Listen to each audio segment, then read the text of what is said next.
Tuloy raw sa pagsuyod ang mga otoridad sa mga patago pa rin nag-ooperate na pogo, gaya ng nabisong illegal na pogo sa Parañaque kung saan nadakip ang mga dayuhang nagpapatakbo raw ng love scam. Nakatutok si Nico Juan. 7, 8, 9. Sinalakay ng mga tauhan ng Bureau of Immigration ang gusaling ito sa Parañaque City gabi ng Biyernes. Inaresto nila at ng National Bureau of Investigation o NBI ang 32 banyagang iligal na nagtatrabaho at nagpapatakbo ng small-scale pogo roon. 20 ay mga Chino, 11 ay Malaysian at may isang Cambodian.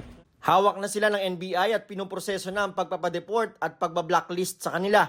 Nadiskubre ring bukod sa illegal na online gaming, may love scam operation din doon. Paiibigin daw nila ang mga biktima bago hikayatin mag-invest sa cryptocurrency pero scam lang pala. Nagpapanggap po sila ng mga babae. Meron po silang mga parang mga studios na kunwari ito ay kanyang kwarto habang nakikipag-usap po sila doon sa kanilang mga biktima. Posible raw na ang mga dayuhan ay kasama sa mga dating malalaking pogo na tigil operasyon dahil sa pogo ban. Malaki-laki pa nga raw na operasyon ang huli nila ngayon dahil may iba na nasa 10 lang ang mga pogo worker na nag-ooperate naman sa mga residential area.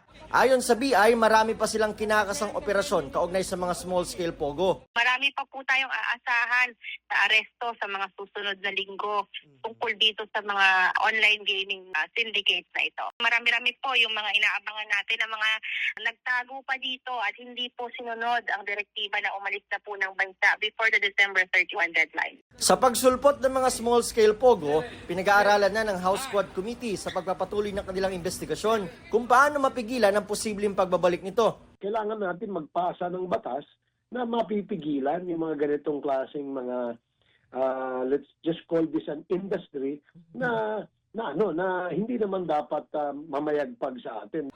Para sa GMA Integrated News, Nico Wahe, nakatutok 24 oras. 7, 8, 9.